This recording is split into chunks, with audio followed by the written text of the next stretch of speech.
Creativity is the ability to leave something to be remembered by. So anytime I hear of someone great that I didn't meet, but I can see the great things that they've done, I believe that person is a creative I can look up to. If we want to break away, it's not with guns we'll break away. We also have to use our minds. You don't actually teach someone anything. You just awaken what is within them already. All knowledge is within, not without. You come to Motown and one of the first things they tell you is you are a pace setter. You are second to none. They will tell you all the leaders who have come from Achimota School. So if you are going through Achimota School, you must become a leader. He was the first person who made me understand the seriousness in entertainment industry. He asked me, if I have so much music talent, why am I not doing music? I told him, I love music, but I love science more. Then he said, so why don't I do sound engineering? You know, what's that? So that's the science of music. So then my mom went to take a loan and used it to help me set up the studio. The most intelligent people in the world, the most creative people, all the people who've done amazing things, if they were here now, they'll be diagnosed with ADHD, bipolar, schizophrenia, so many things. I tell this to anybody who is anywhere on the spectrum of ADHD. It's attention deficit hyperactive disorder. So it's two things. You can easily get distracted, but there's also a hyperfocus part where you can zone in on one thing. Anybody who wants to be great, there's no such thing as work-life balance. If you want to be great, your work is your life. Your life is your work. You're not so different from Jay-Z. When you fail, you learn. If you like, don't learn anything. Align with people. When you are aligned with people, they will do what they are supposed to do because it hurts both of you if things go wrong. What marker do you see in like an artist from the jump that makes you think that this person is going to do well? But we are slaves. I am a slave. You are a slave. And we have to work together to break out of it. To be born African is to be born great. Everything that's happening in your life is your fault. If the Wright brothers could invent flying in a time nobody had left the ground, then whatever problem you're trying to solve, you can do it.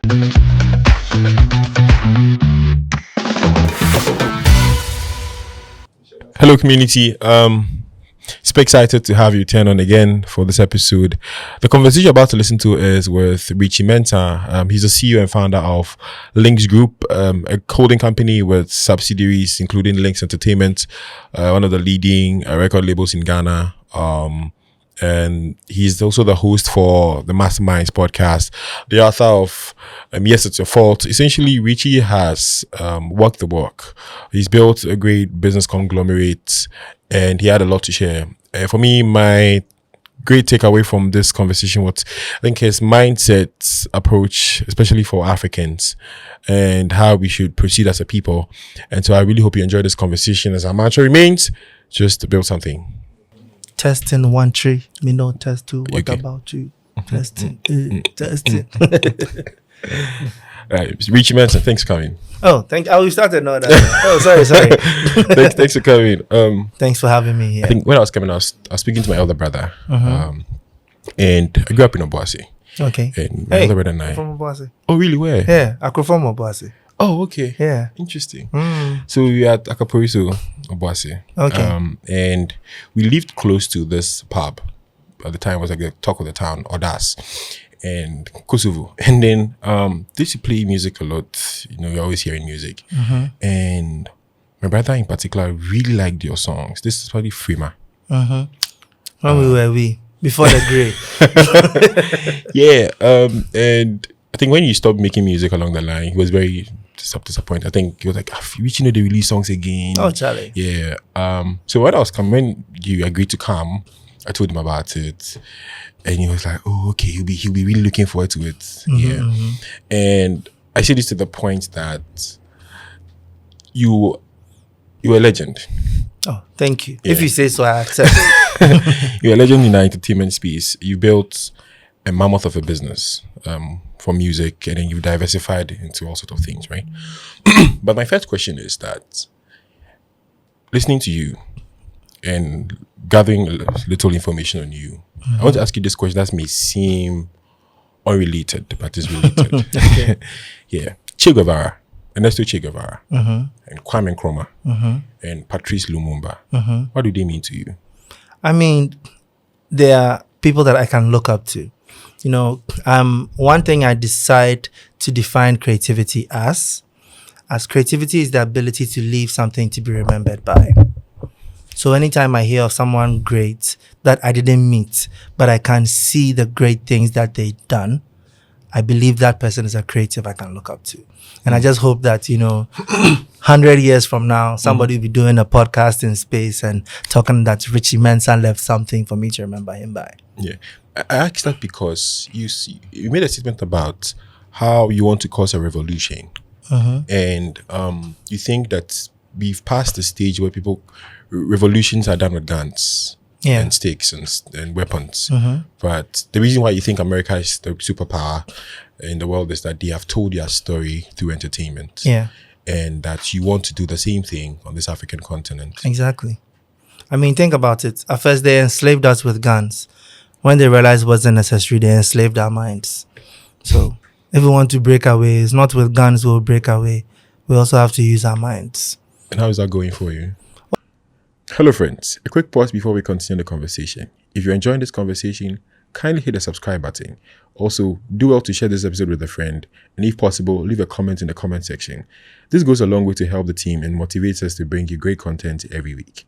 Now to the conversation. Oh, so far, so good. I think a lot of people are starting to realize the power that they have.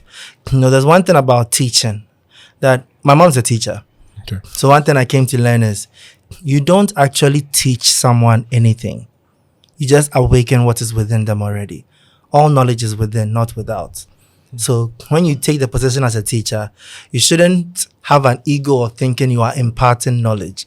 You are withdrawing the knowledge that they already have. Yeah. So the fact that I've seen so many people start to ask certain questions, start to say things like they come on masterminds and they write some comments under there, and I'm like, okay, I'm helping people to awaken. Yeah. Yeah. And that's a good cause to have. So we will come on the vessel that I think you've built in that regard, the Lynx Group, Lynx Entertainment, ECN, all these other amazing things you're doing. We're going to touch on that. Okay. But let's scale it back a little. Let's strip the veil. You said your mom is a teacher. Yeah. Was your dad a soldier? Because I know you grew up in Yeah. So my dad was a doctor in the army. So both. Okay, and how was that? How was that like? I mean, you can imagine. Doctor plus soldier. Hey, ain't easy. A certain pool for excellence? Oh, yeah. But the funny thing is, the pull for excellence was more from my mom than my dad. I guess maybe to that's because I was always closer to my mom. But looking at my dad and the fact that I kept looking at towing that line, always did want me to be excellent. And my entire family is very brilliant. So you can't slack. You know, I remember when BC sister passed, 10, those days was ones, right? Yes, 10 ones. Brother passed 10 ones. So Charlie, if you don't get some. Yeah, for you. Yeah. So I was raised like that. And the good thing that my mom, I always say, the one thing she did that has made me who I am is she taught me how to learn. So that's my mom's teaching style. So she won't force the knowledge in you. She will just teach you to be inquisitive so that you can search for more knowledge. Yeah. So that's what set me on this path to become like this. So. Were you raised by... I gather your parents got divorced. Yeah, they did. Was it early on? It was when I was in JHS. Yes. How did that affect you? Oh, that was cool. Like single mother or... So, I mean, I lived with her from that point going, but I think, you know, they had their difficulties and stuff during. So at that time, it was like, finally. Yeah.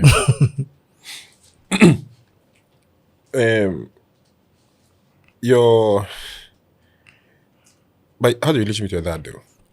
He's dead, unfortunately. Oh, sorry.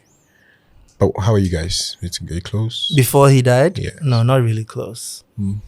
We, try for some things. Yeah. So, I mean, I'm a very honest person. I won't wait. Yeah. We were close when I was younger, but in adulthood, yeah, not so much. Okay, so did you get the 10 ones? Did I get what? The 10 ones too? No, I didn't get 10 ones. So what did I even get? I got 8 or 9 crampo. But you ended up in Achimota School. Yeah, the way they looked at me funny, Charlie. Okay, so I gather that Achimota School is where a lot of the magic happened for you. Yes. Like shifts happened for you. Yeah. Do you want to touch on that? So Achimota School, one thing I like about it is there's a mindset that, I don't know what it's like now, but I can speak for my time that they infuse a winner's mindset in you. Okay. You come to Motown and one of the first things they tell you is you are a pace setter. You are second to none. Orientation week for most schools, they take you around the school, show you the rules, blah, blah, blah. In Motown, orientation week is like, they are messing with your mind.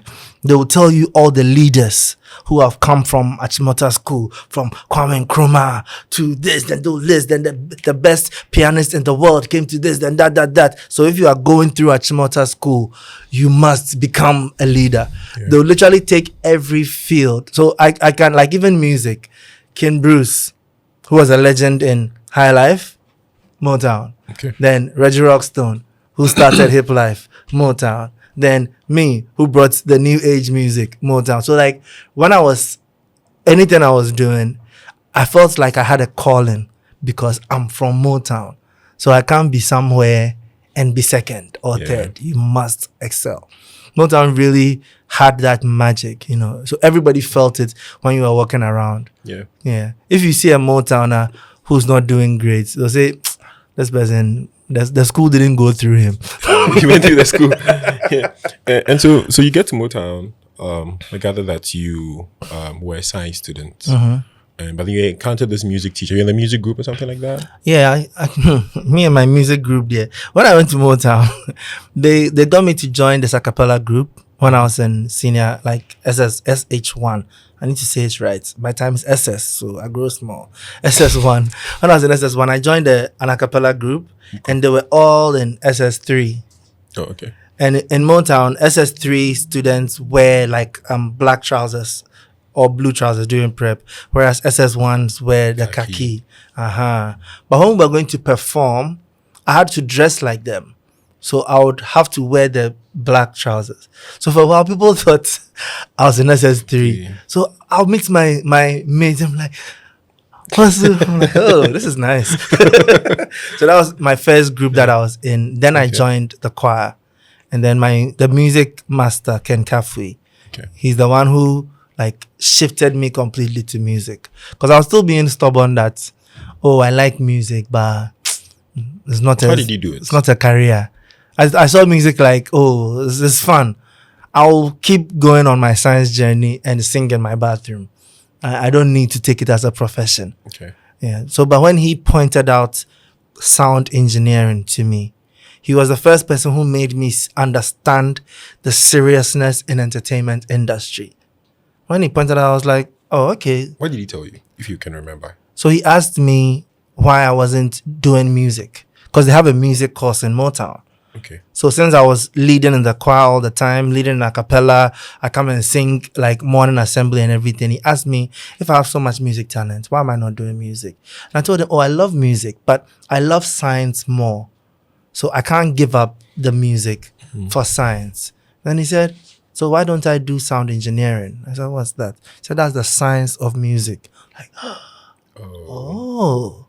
okay, interesting. So I started to read about it, find out about it, and I realized, okay, I can do that. Here. Yeah.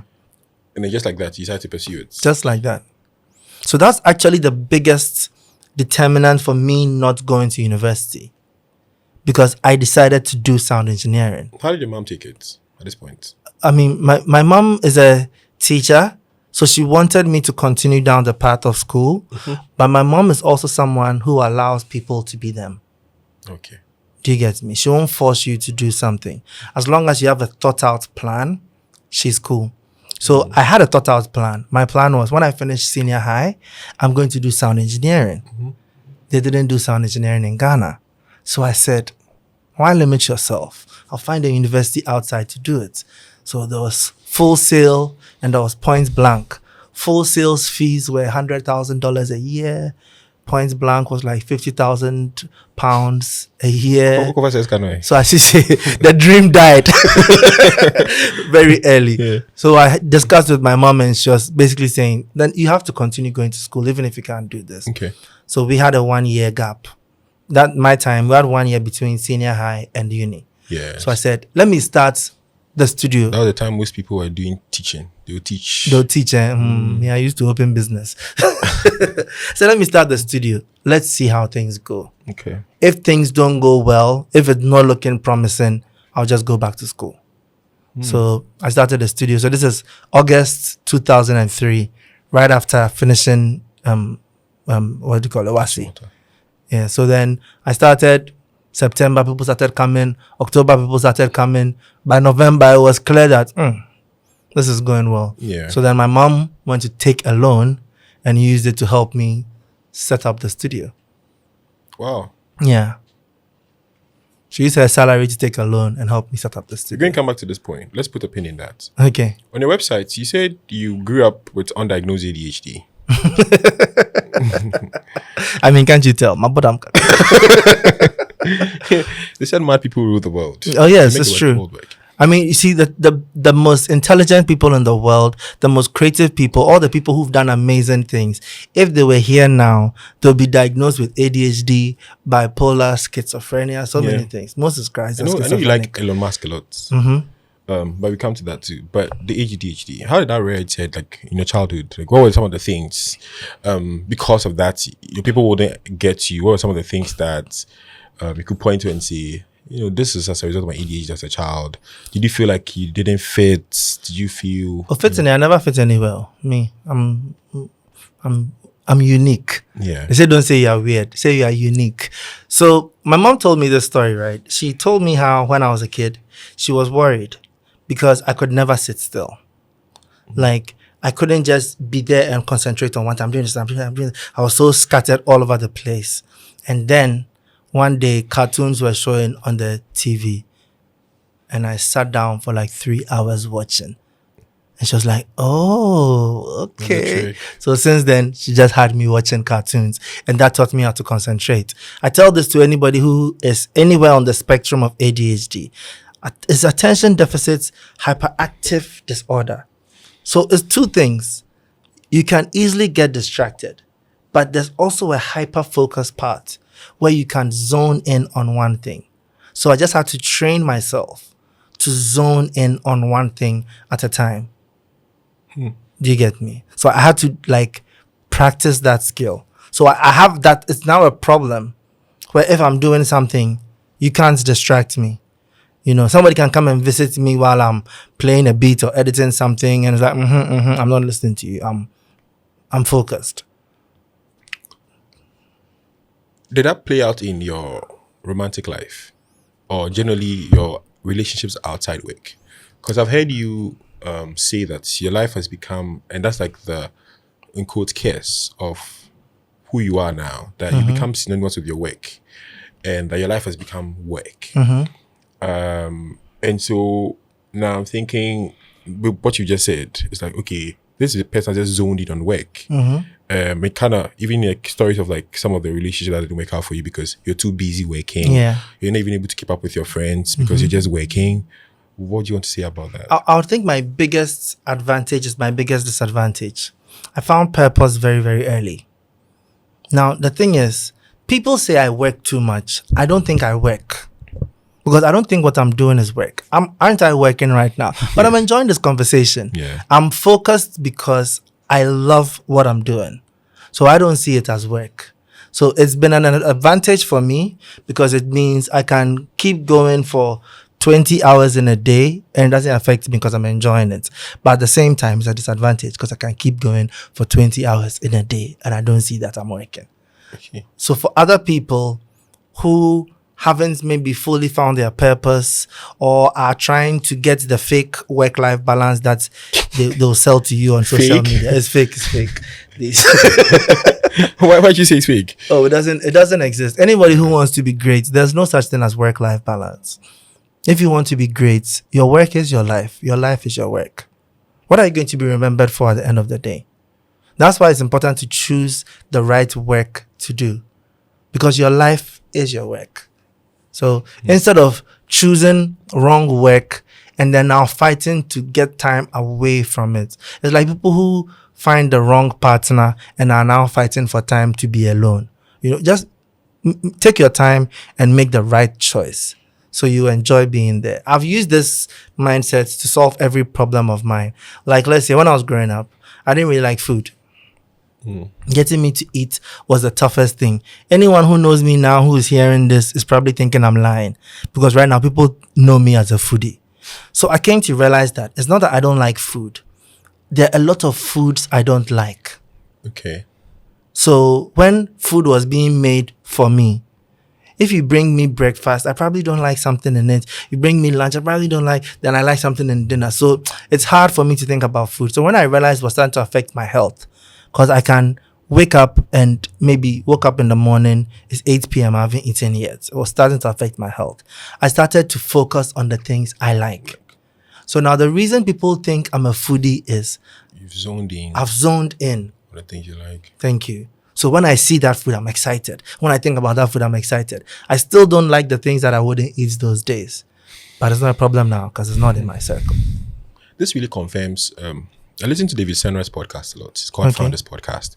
And he essentially just combs through the biographies and autobiographies of the world's great entrepreneurs, from Rockefeller to Elon Musk to name them, Steve Jobs. Yeah. And there's one trait, is that these people are committed to a fault, to one cause. Yeah. Drown out the noise. Yeah, just one cause, focus, to borderline obsession and madness, like you said, you know.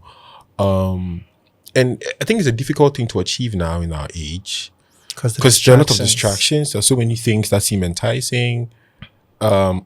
So I think it would be a difficult question to ask you, because I mean you're not from our generation of sorts. You're from an older generation. Hey, I'm Gen Z. So for someone like me, right, who was younger, probably of this generation, what can you tell me to help me zone in on one particular thing?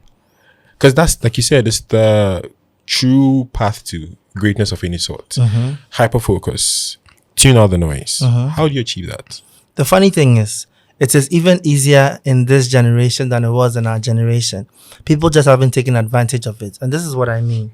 In our generation, we didn't have a choice. In our generation, we were spoon-fed. I turned on, like when I was growing up, I only had GTV. Like I lived in a Ghana where there was only GTV, where we celebrated when TV3 came, because hey, finally we can watch two different stations. You get me? So you can only watch what somebody sitting somewhere has decided to give you. You had no choice. Right now, aside the fact that you can choose any medium that you want, they've even given you an algorithm that will learn what you want. So the truth of the matter is, the only thing you need to be focused is to know what you want. The reason most people are distracted is because they've not taken time to know what they want. So social media, for instance, is the biggest blessing and the biggest curse, because you can spend hours on social media being distracted, or you can spend hours on social media learning, growing. So if I open my social media right now, if I go to YouTube, if I go to TikTok, a podcast will pop up. An inspirational video will pop up. I hope the Peswa pops up. Thank you. Right there. So it's not that the other content doesn't exist in the world for me. Okay. But the algorithm has seen that anytime certain content comes, I'll swipe away. It's not interesting to me. I'll swipe away. So the reason you are distracted is when the wrong content comes. You don't swipe away. All right. You have to know what you want. And then you do more of that. And the funny thing is, every area, a lot of people think they will be small if they focus on only one thing. But every small thing comes in multiple layers. So you don't actually need to be small. You can choose one thing and become large there. Okay. Like if you take somebody like an Elon Musk, everything Elon Musk has done is still in the tech world. But from PayPal to electric cars to going to Mars, like, do you get me? It's still in the tech world, but it's so vast. But he stayed in the tech world. Do you get me? I get it. Yeah. I want to ask this question about, I mean, like I said, you admitted that there were struggles because of like the hyper nature of like and your focus on work, how it affected like your romantic relations. You're going to come back to the junction where you're yet to get into music fully. Okay. And now I know you're married and you do business with your wife, Baba, if I'm correct. One, how did you meet her? And then how did you finally meet somebody who fits into the, who you are? What about her makes her fit into who you are? So I think it was just a right kind of connection, and it's not like she fit into who I was. We connected and then we grew together. Okay. That's one mistake that I think a lot of people make when they are looking for a partner. They are looking for a partner that ticks all the boxes that they have set in their mind. But the truth is, what you want keeps changing. So even if you find somebody who is perfect for you today, will they be perfect for you tomorrow? So it's rather finding a partner that there's a genuine connection, who is willing to grow with you. Like one thing I keep saying is, look, the thing I'm so grateful to Baba for the most, out of everything, what I'm so grateful to her for the most is when I was young, I used to read a lot. When I started my company, I got very busy. And every time I needed to read, I would give myself an excuse. I'm too busy. I need to finish this. I need to do that. I need to do that. I need to do that. When I started with Baba, because she's such a big reader, when we are there and she's reading, then I start feeling guilty. Like, okay, let me read too. And it's restarted me on this journey. Do you get me? Yeah. So it's about finding somebody who you are willing to grow with. And it's also about being willing to improve yourself to become someone that the person will appreciate. It's a two-way thing. Okay. So now you're done with the Achimota School. You decided that based on the convincing of your music master, Mr. Ken Kafi, right? You're going to do this music thing. You've explored the options with sound engineering. You realize that locally, there's no opportunity. Internationally, too expensive. You probably have to sell a kidney to do that. Yeah. And so you set up a studio. Your mom helps you set up a studio, and that's very remarkable. Very supportive family. I get that you work with your family in build. You've worked with your siblings to build this business, right? Walk me through the early stages, right? How was the studio running? You know, so you had equipment, you were recording. So you you start to record yourself and put the music out there, or the plan was from the jump to just get people in to record and then you make money out of that. What was the plan? So the plan first was, let me learn production. So you see, when we went to when we were in senior high, we're in a group. So the name Lynx actually came from our group, 4 boys. We chose the name Lynx. I mean, I chose the name Lynx, but that was the name for the group. But, you know, they all continued with school during that 1 year. So we weren't able to, you know, release as a group. But when we tried to record during school, they played some Jama beats before us. When we went to some studio, we were trying to do, you know, R&B. We saw ourselves like Boys to Men. Oh, some Jama beats they played for us. So we just asked about it. But Edwin was a master keyboardist. Edwin played keyboard and flute. Salasi played keyboard and violin. And then I could press the keys small. And then, you know, Francis there, he was just sharp brain. He went to continue. He did the medicine like that. We went to school together. So I asked that, why are we relying on other musicians to create the music for us? If the sound engineering is a thing, let's work on it. Had a friend who was very good. No one's come and arrest me. Had a friend who was very good with crack softwares and things. So it got me crack FL Studio, crack Cubase, crack Logic, all the cracks. I was cracked up. Then we started learning it small and everything. So the reason for starting it was, let's do this on our own. Let's create the beats. Let's sing the songs and push it out there. Okay. So the first artist I produced for outside of me was actually OJ Black. Oh. Yeah, so OJ Black was my brother's senior. So he heard, Albert's little brother is playing beats. So he came and said, play beats for me. And I said, okay. So I played the beats for him. Then he told one person, who told the next person, who told the next person. Then I both started coming, bossu, I don't get money back if you pay small for demo. Then it started growing like that. So it didn't start off, nothing. I know everybody always wants to think there was a big plan from the beginning. It didn't start off like that. Just small actions that kept leading. So the plan was to just learn production to help yourself be a better musician. Exactly. Just put your lyrics on your beats. Exactly. Oh, okay. Then it kept growing and growing and growing. So the decision to even become a record label didn't start off the jump. Like the decision to become a record label was after like a year or so after, when I started realizing the fact that a lot of people had tried the type of music that I wanted to do, and it didn't stick. And I realized it didn't stick because not enough people were doing it. Okay. So I said, okay, then let's form a movement. Let's create a label so we can have a ripple effect. When this person releases, then that person releases, then it will become a trend.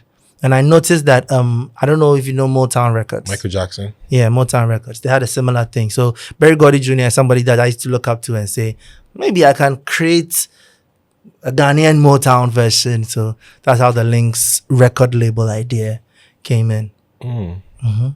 I see. It's good you mentioned Motown and then Berry Gordy Jr. But now I see you're not so different from Jay-Z. I'm not a businessman. I'm a businessman. That line. Do you see this what's it called? The similarity. The similarity. First of all, he's very tall and he has dreads, but that's cool. I'm not so sure. I find it difficult comparing myself to people. Yeah. Yeah, but I get what you mean. I have the music talent and the business acumen. But I'll say Jay-Z was a businessman before becoming a musician. Okay. But you as a musician who turned into a businessman. Yeah. Okay, so at what point did you decide to, you're making good music. You made Frima. There was Pigaro. There were other great songs. Oh, this song. And you're working with Asim and like, you had the vocals, man. And why did you stop yourself? I was at the top of my game as an artist. I was doing big things, and it began to get difficult to do both. Because being an artist is a full-time job. Being a successful artist, at least, is a full-time job. And then running a company is a full-time job. So it was becoming too difficult to do both. And I realized that I'm very good at reading trajectory, seeing how things are going to go. I realized if I kept trying to be both the artist and the label boss, one of them would have to suffer. Either that or both of them would suffer. Like I saw what the future was looking like. And I said I had to choose and focus on one.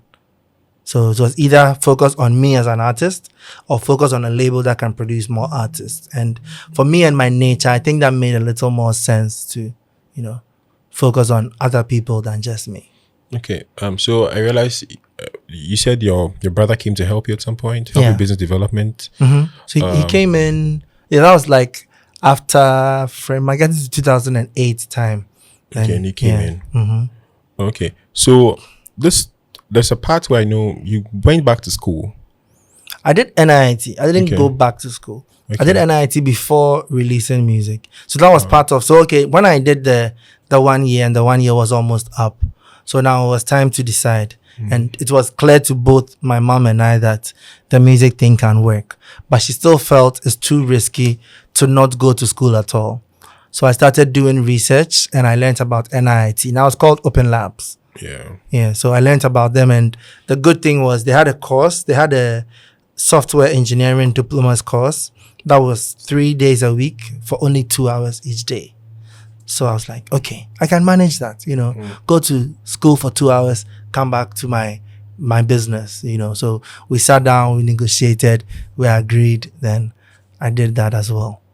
You think your mom allowed you to keep doing the music thing because, she started seeing money. You started seeing money. Something was coming in. Oh, no, that time no money was coming in. No. Oh, please. I still owe my mom for that loan. So why do you think she allowed this then? No, my mom has belief. Okay. You see, my mom feels she raised us right. Okay. She instilled the right, virtues and values in us. So she should allow us to build our own, cards and our own paths and our own lives. Yeah. But and she also makes sure she's around to still guide, to prevent you from making any very massive mistake. Okay.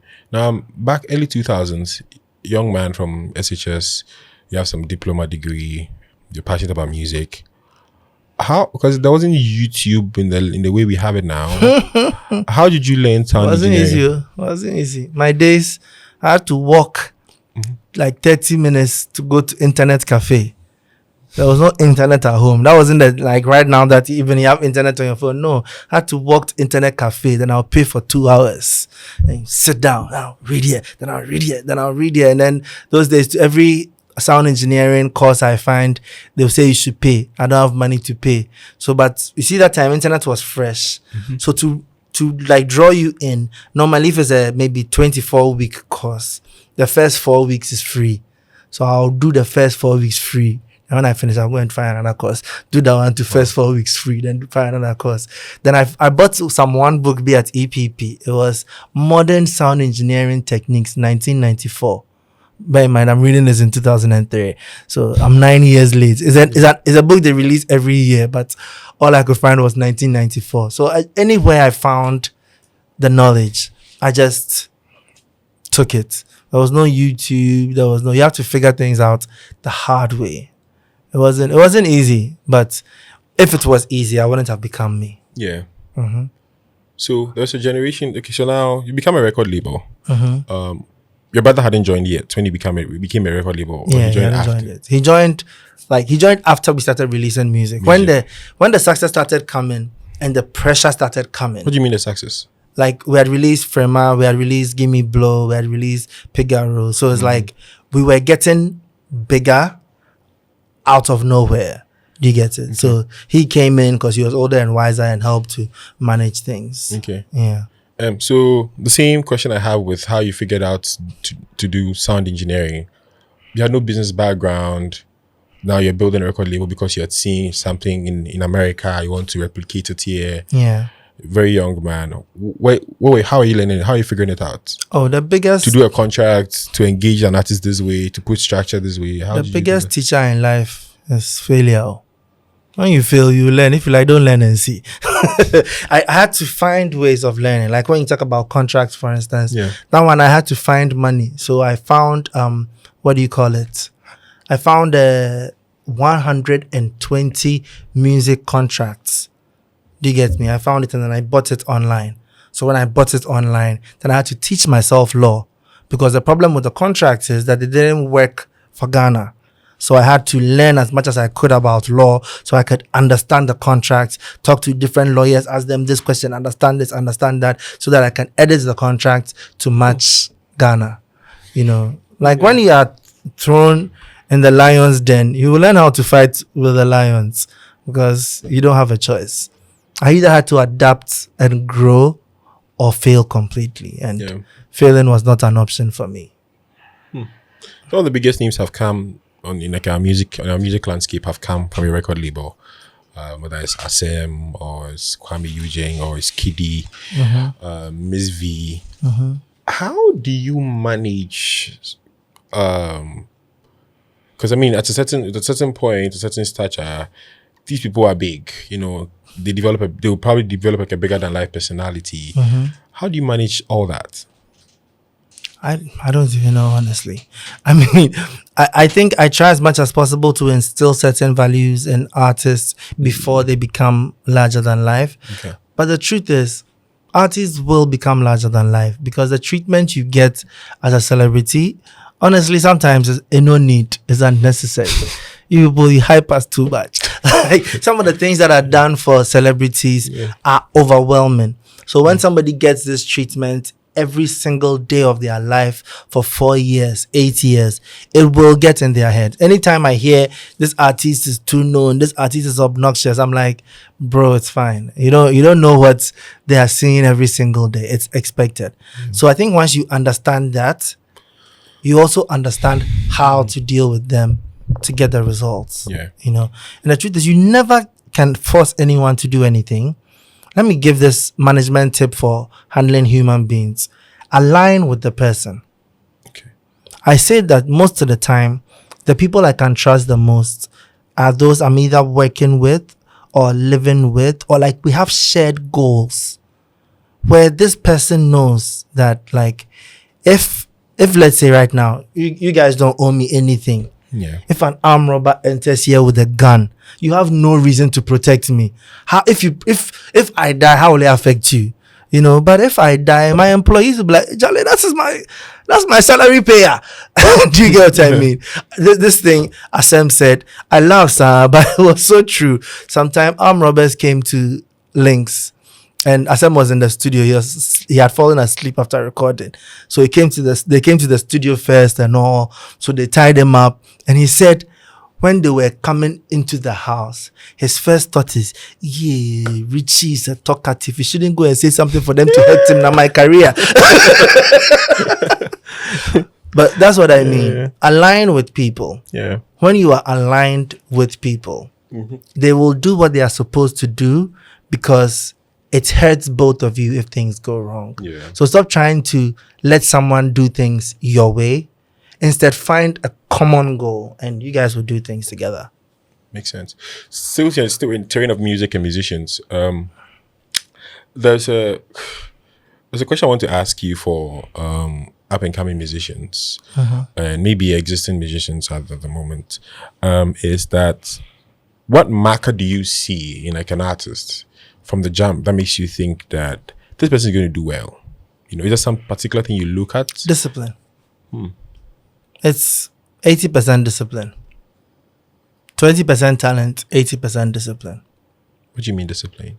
The person In that particular context. So the person needs to be ready to do the work that it's going to take to get them there. I know we make entertainment look easy and nice and like, oh, I just sang this song and we just shot a video and I'm an overnight celebrity, but that's not what it takes. No, you work hard over and over and over again. And entertainment is one of the most stupid, I say this with passion, one of the most stupid industries. Do you know why? Why? Only 1% of entertainers succeed. 1%. So entertainment is one of the only industries that you need to be in the 1% to succeed. What I mean by that is you can be an accountant and you are an average accountant and you make a good living. Do you get me? You can be an average farmer. Maybe you're not selling to all of Ghana, but you're selling to your community. You make a good living.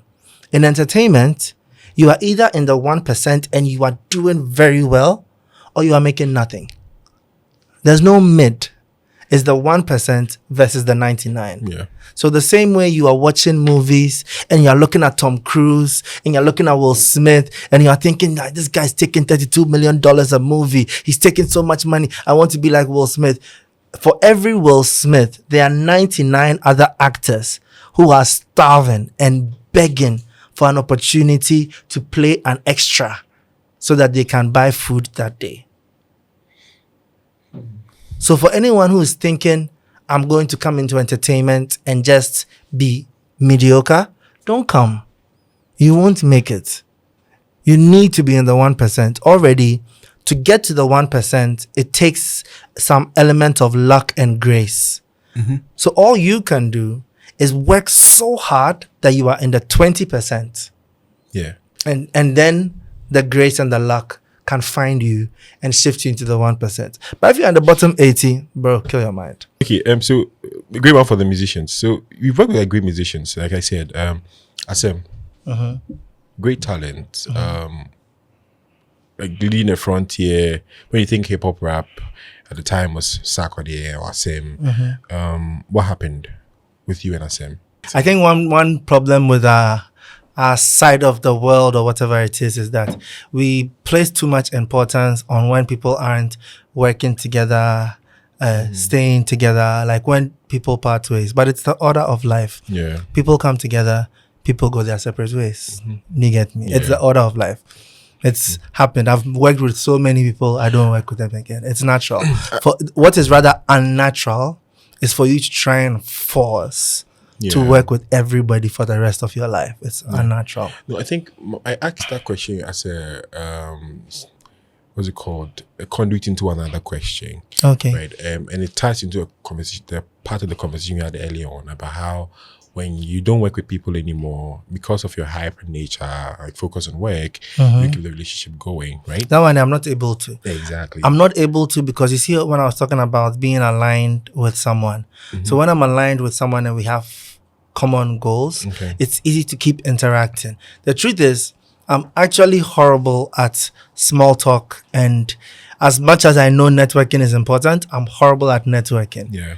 I am a let's get things done kind of person. Okay. So when we don't have anything to get done together, I don't know how to start up a conversation. I'm the kind of person, if you meet me at an event, you could sit next to me for 1 hour and would probably just say, oh, hi, how you doing? I'm Yeah. good. Then that's it. At what point did the reason that become changing the African narrative or telling the African story through entertainment or causing a revolution through entertainment? At what point did that jump to you? I think it's always been there. I just didn't have the power or the leverage to be able to do it. So as I grew more and more, the things that when you were young, you complained about that those who had the power didn't do it. It gets to a point you look left, look right and realize, oh, wait, I'm that guy now. Okay. So if I don't make those changes, I'm the one they should complain about. So then I have to take the responsibility. Talking about the business of running like a record label, I'm sure there'll be, because it's capital intensive. You know, it's a very capital intensive endeavor. Yeah. Knowing like the various strands. Very small profit margin too. Really, but then volumes, I guess. So, did you have? I mean, your mom helped you to deal with the loan. Yeah. External investor. All through the journey of like Lynx, have you had to deal with investors, external investors? I mean, the only time I got investment was from 2022 when I started working with Quick Angels. But before then, I had to find money any way that I could, from the profit that comes in, from going to take loans. I've had my car that I used to park at microfinance all the time. People thought the car was going to the mechanic shop, but I'll park, take a loan, shoot music video, then I'll work, get money, go and pay back, take my car. Next month, I'll come and park again. It reached a point, it was like a car park for me. Wow.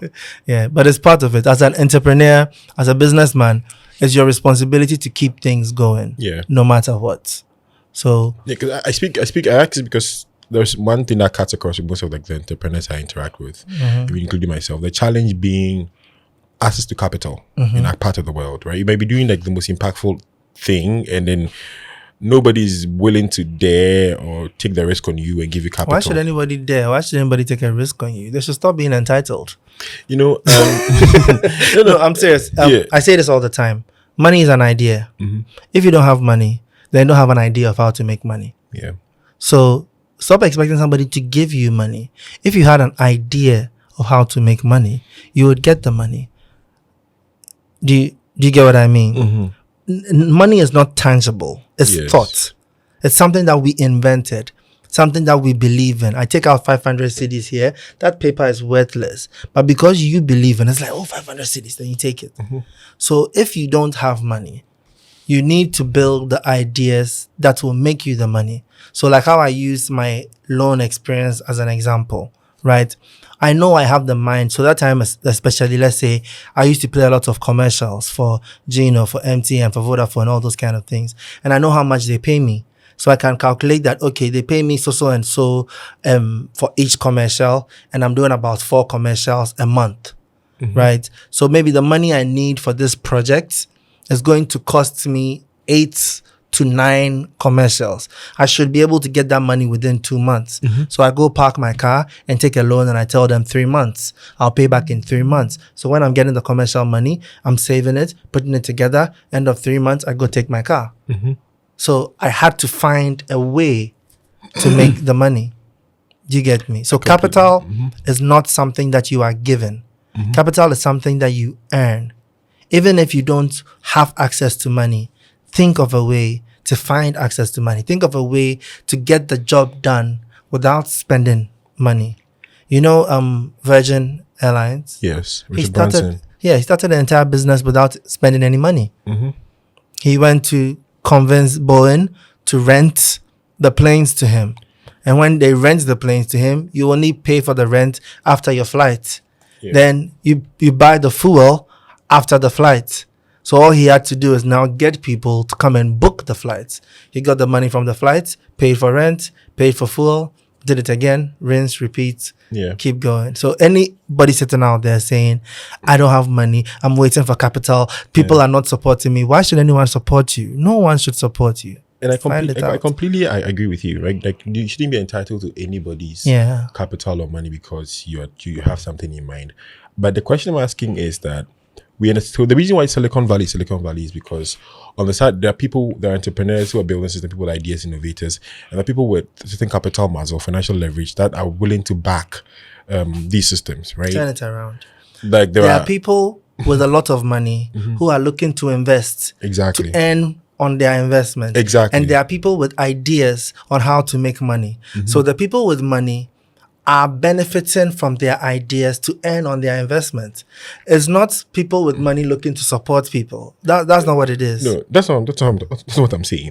So it's like systems of access. For example, it is much easier. So you have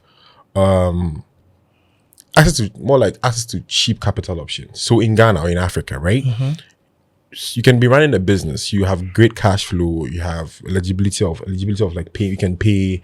You submit your books. People will put collateral on the table, but banks are not willing to take the risk. They rather go and buy a bond, right? Like those are the systems of capital assets I'm talking about. That it's So easier let me use this to give. Let me use an example of mine Yeah. to answer this question. When I started Cockpit, I was recently talking about the fact that I did Cockpit Bar and Lounge and I lost. I ran it for years and it didn't make the money. It looked good outside, but I was losing money. So I had to stop or I'd have gone bankrupt. When I was going to start Cockpit, I didn't want to start with my money. So I went to the bank because the bank and I have a great relationship from all the revenue they see coming in. And I asked them for a loan. And I sat down and I did projections and this and that and that and that and that. And my relationship manager was very excited. I said, "Oh, Richie, we can do this based on what you are doing at Lynx." The bank will say yes. She took it to the bank and guess what they said? No. They said no. And I ran Cockpit and what happened? I lost. So had they given me the loan, what would have happened? So my point is, I was wrong. I didn't know how to make the money in the restaurant and bar business. So the bank couldn't take a chance on me because if I was wrong, I have lost other people's money that they have taken to give to me as a loan and I'll have no way of paying them back. So the point is, when you know a way of making money, when you are certain, you will be given money. Let me give you Let me ask you this question quickly. Okay. Just to the same point. The example you gave, Richard Branson, right? What the move he pulled with Boeing, do you think somebody in Ghana could have done it in Ghana? Yes. 100%. That you go to a warehouse, like if you're going to do something like with cars, you go to them and tell them, "This is what I want to do. I want to do a post, like more like a higher pitches credits, something credit related." Yes. Do you think the systems of credit we have for access to credit? Because I feel like what the trick he used is when he went, they turned him down. They had turned him down for months, for a long time. Okay. And then he went there in person. I'm the guy who keeps calling and keep turning me down. And they said they only rent to one airline per country. And they were currently renting to British Airways. So they couldn't rent to him. Then he asked them, let's say British Airways came here right now.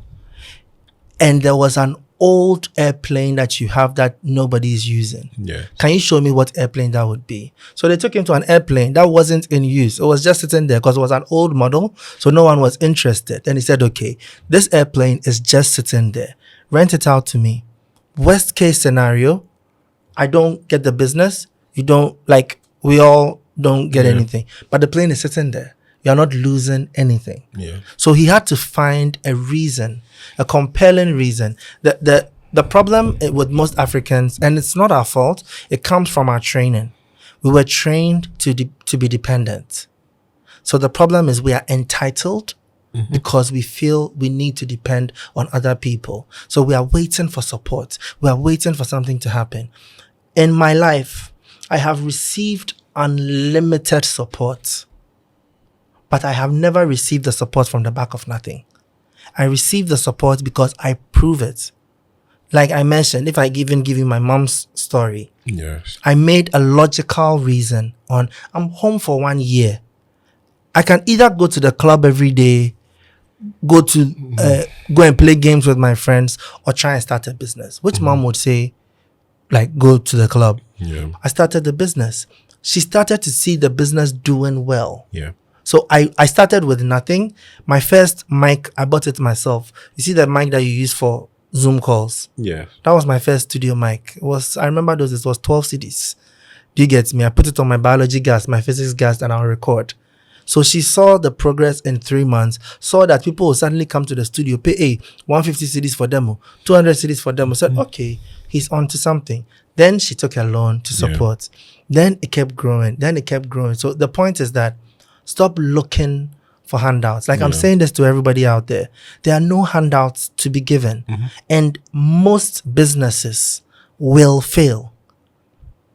I remember when I started Cockpit Bar and Lounge, right? Eric, the owner for Twist, he told me something that it would take me a minimum of 21 months to be able to break even. And of course, I thought in my mind, bro, please, I can do it in 18. Yeah, I never did it. I never broke even.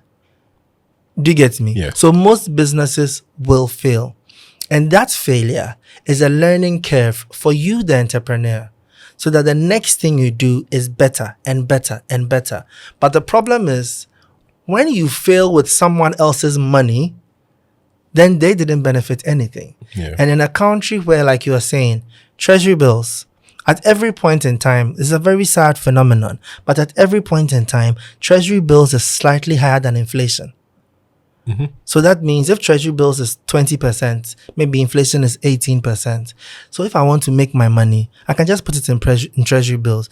If you come to me with a business idea and your profit margin is 15% and treasury bill is 20%, treasury bill, I don't have to risk anything. I don't have to work at it. I don't have to call and follow up. Why? So prove yourself. I once told so many people this, like, everybody has access to rich people. You know that, right? There's nobody in this world who doesn't have access to a rich man. Even if you're at a washing bay, you are washing for a rich man. If you are a gatesman, you have a friend gatesman who's opening gates for a rich man. If you had an idea that this rich man can invest in, he would. As in, if you had an idea of how you can take the rich man's 10,000 cedis, because that 10,000 means nothing to him, and open a tomato stand, and you know that when you open the tomato stand, based on your marketing skills, you can make back 15,000 cedis within the first 6 months. What happens is you've just given them 50% ROI.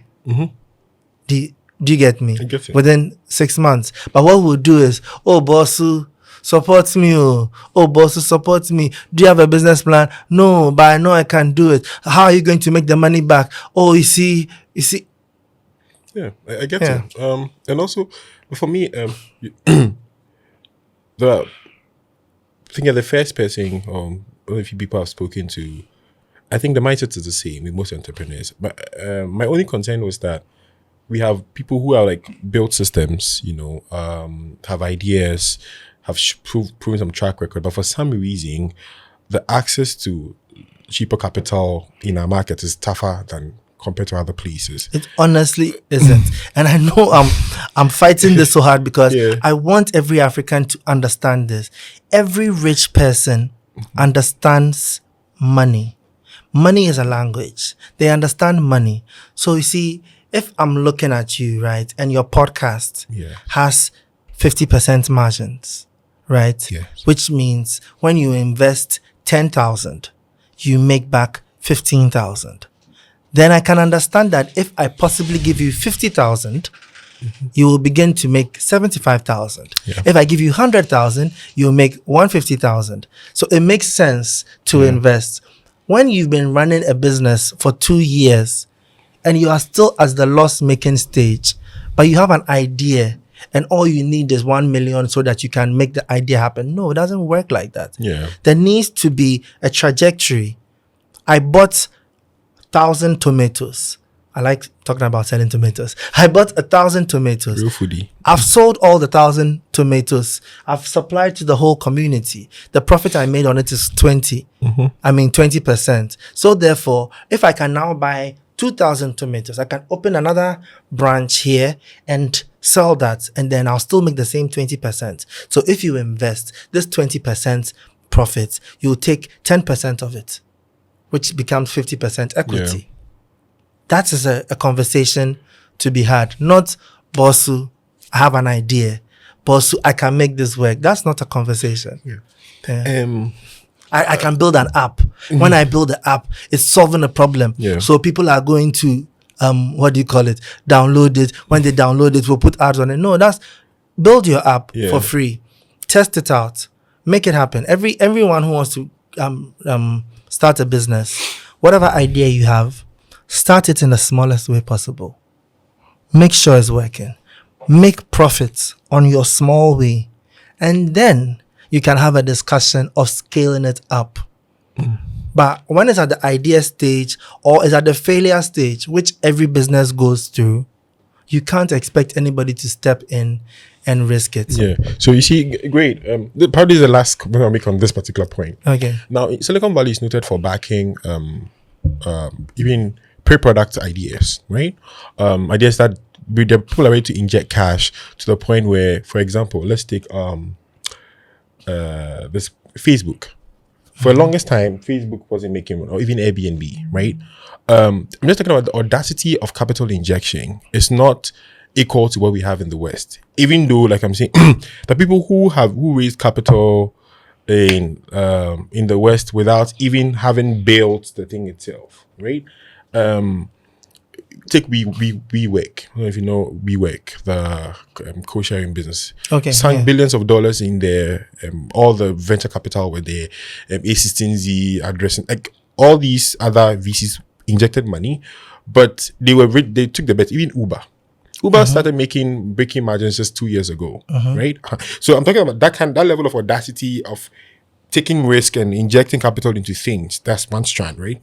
But the next thing is that you received investment. You said 2022 where Quick is working with them. Was that the point where Lynx Entertainment became the conglomerate that it's become now? Was that the thinking behind going into that kind of conversation? Yeah. So let me take the first one.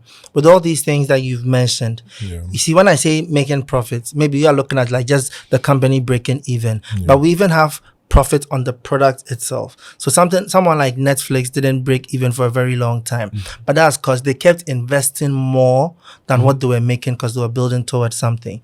Now these venture capital, these VCs and everything, they invest into a system. Let me use music as an example. Okay. If an artist comes to you right now and they say, invest 50,000 in them, will you do it? Like on their own. Just a boy, maybe your neighbor, he's a cleaner. He says, boss, so I can sing. Invest 50,000 in me. Will you do it? I need to know what's going to happen. He can sing, but will you do it? You won't do it, bro. I don't think so. Okay. But if this cleaner comes to you and say, I can really sing. I've gone to see Richie of Lynx Entertainment and he's ready to sign me if I can find investment. Will you do it? Most likely. The likelihood just went up. Why? Because he's backed by a system. So the likelihood of you making your money back has gone up. So when you mention Silicon Valley, when you mention all these people, they are not investing in an ideal.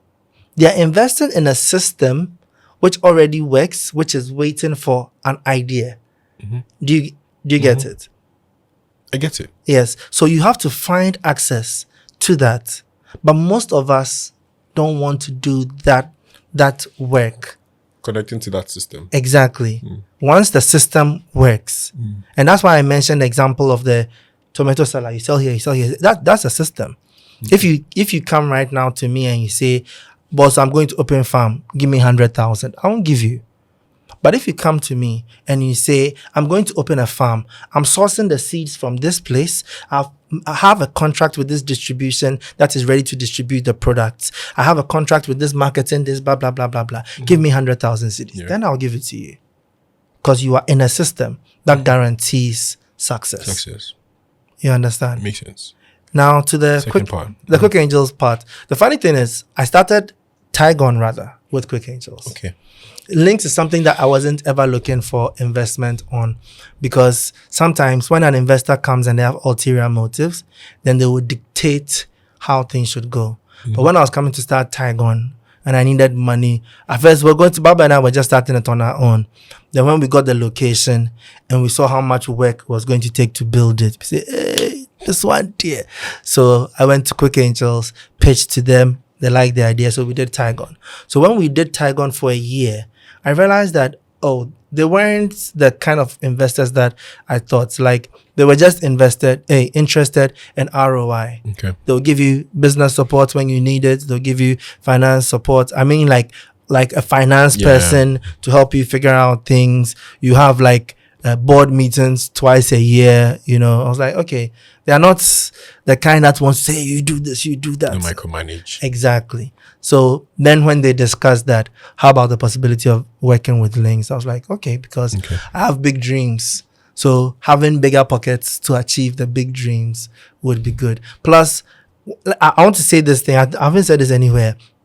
The real reason I actually joined with Quick Angels was because I have a growth plan that's needed some level of business acumen. Okay. And after working with them 1 year, the respect I got for Mr. Quay, Mr. Lamte, the way they're able to think and solve problems, I was like, these are the kind of people I want to grow with. Yeah. I was actually more attractive because money, they can always find money.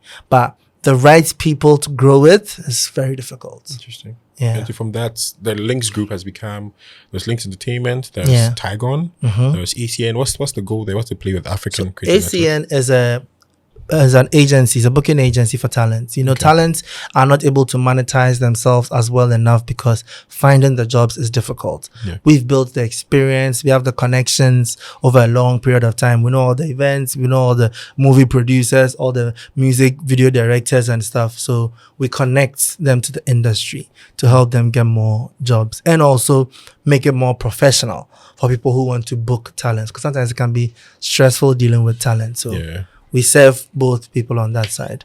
But my favorite is Lynx Electronics, you know. Yeah, with the Lynx Reverb headphones and a few more things that will come. You know. So far, the headphones are going very well, so I'm very excited. Do you think, with the thinking you have, like you've established that your vision there to being like a revolution through entertainment and changing our narrative and causing mindset shift, I think that's feeding into the podcast. We come to that as well. Do you have plans of, because we're in a part of the world where we believe government policy sort of influences things heavily, right?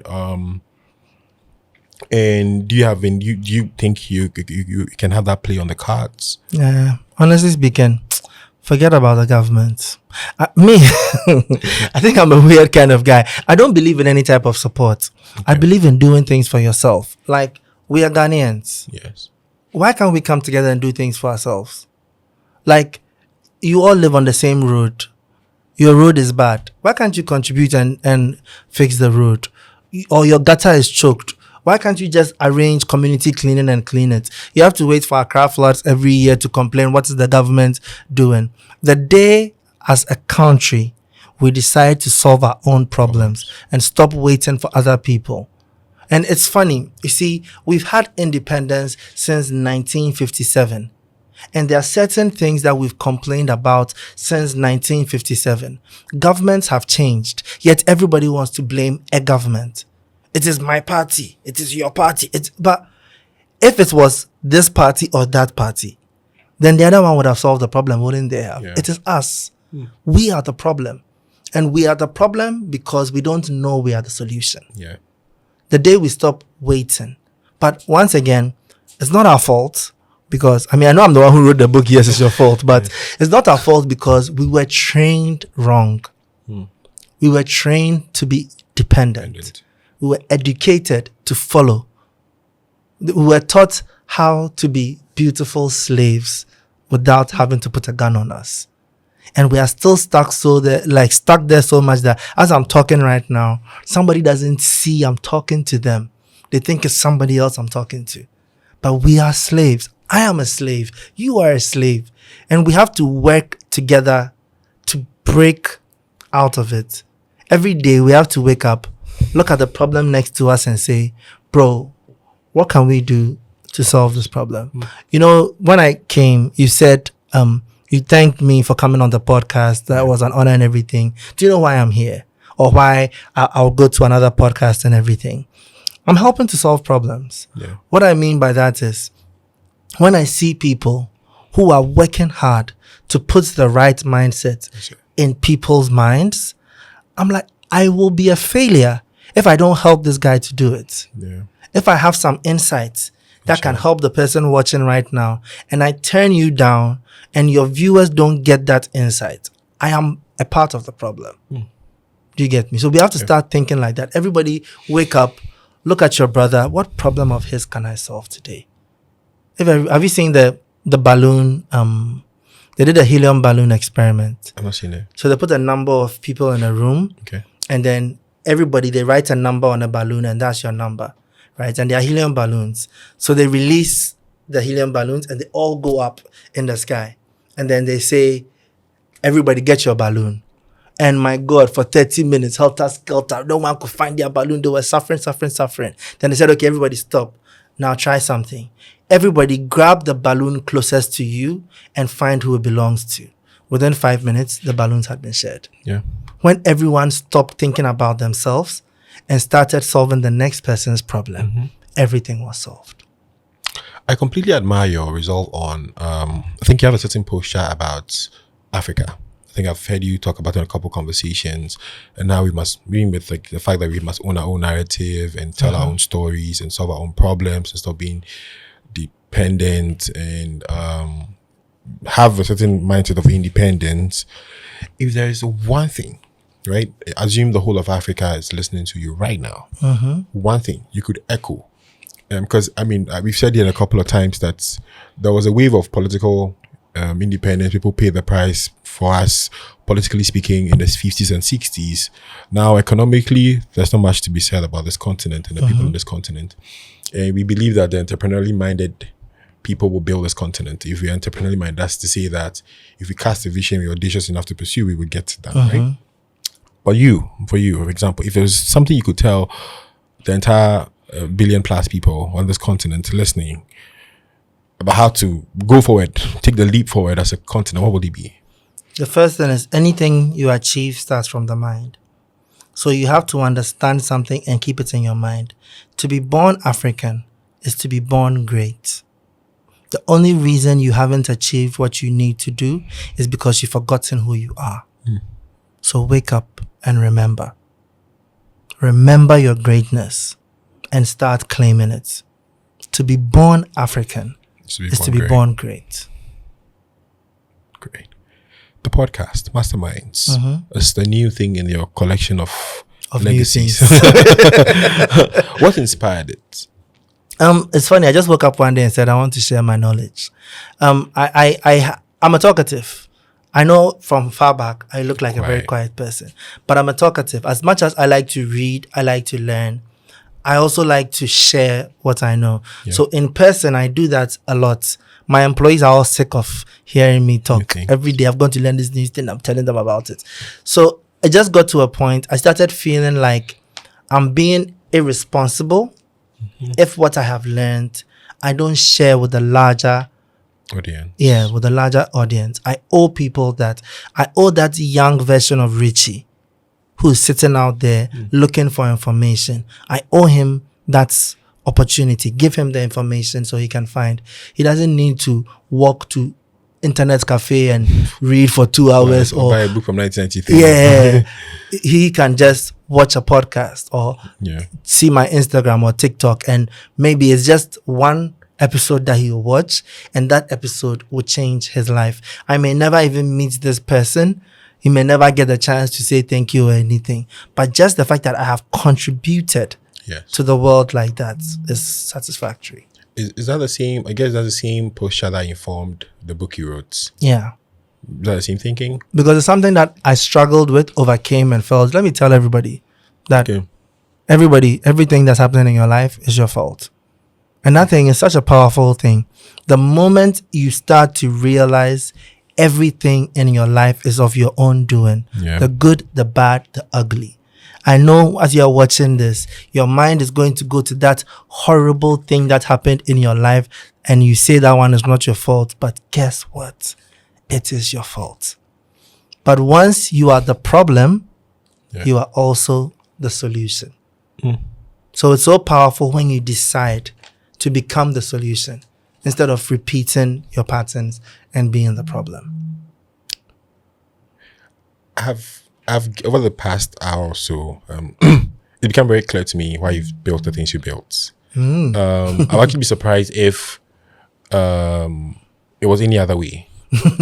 Yes. I understand the engine better now. And now also I have higher expectations. Like to be doing twice. Don't put pressure. Allow. Yeah. But also you mentioned like you read books a lot. Now let's just get on the chill side a little. Things you do out. I mean, since your life is essentially synonymous to work, book recommendations. Since you're an avid reader, any book recommendations? Outside your book, yes. It's your outside my book, read my book first. But outside my book, 7 Habits of Highly Effective People. Okay. That book is an amazing book. It's one of the books that really taught me time management, how to control myself and everything. Beautiful book. Rich Dad, Poor Dad is a starter kit for anyone who wants to make money. Think and Grow Rich, so important. The Alchemist, please read that. The 4 Agreements. You have to read the 4 Agreements. And Atomic Habits teaches you how to be disciplined, how to build the right habits to be successful. I mean, I love books, so I can keep going on and on and on. And also, Kwabena Obendako's books. Okay. He has 13 books. I have 7. I've only read 4. And all the 4 I've read are excellent. My last question, Richie. Yeah. Death. We don't have the luxury of immortality. You're building a legacy. One day you will not be anymore. How do you process death, and how does that affect what you do now? It's funny. Just yesterday, I was thinking about this. I was watching Neil deGrasse Tyson's interview, and he was talking about death, and I realized I actually don't process death. I don't think about death. I think the fact that I will die is a constant. It will come. I'm here. I'm living.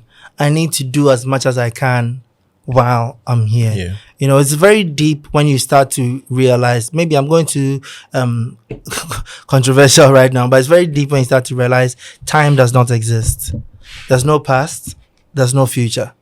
There's only now. Sounds very platonic. Yeah. There's only now. Like if now is a moment, how long is now? Tell me a day you've been to the past before. You think about the past. You remember the past. Where do you remember it? Now. You dream of the future. Where do you dream of it? Now. Time is made up. The only thing that exists is now. So all you have is now. Now is one long eternity and never-ending moment. So process what is here, build on it, and grow. Death will come. It is a guarantee. When it comes, great. Interesting. We don't have a lot of time now. I get to realize there's a lot of like a strong Eastern philosophy underpinnings with the mindset. I would love to explore that sometime over coffee or something. But thank you so much for what you do. It's truly been an honor to be able to speak with you. What's it called? 15 years ago. The question asked about who was I working for. 15 years ago, I was probably listening to your music. I was so fascinated. And here I am having a conversation with you. And thank you for what you're doing and being intentional about informing the mindset of people. Even with how you're pushing back on when I was trying to give you the push that there's there's difficulty in like accessing capital in the market, but no, there's no difficulty. And making me understand that everything is possible. Right? Like, that's what I'm actually drawing from this conversation, that just be ambitious and be possible. Great. If the Wright brothers could invent flying in a time nobody had left the ground, then whatever problem you're trying to solve, you can do it. Thank you so much for coming. Thank you for having me. And hopefully we get to grab drinks. I know you're not a social person, but hopefully sometime we can grab drinks and explore more. I like food, so if you catch me at a food place, I want to chat. All right, take care. So community, that was we had the honor of speaking to Mr. Richie Mensah, the founder and CEO of Lynx Group. And as our mantra remains, just build something.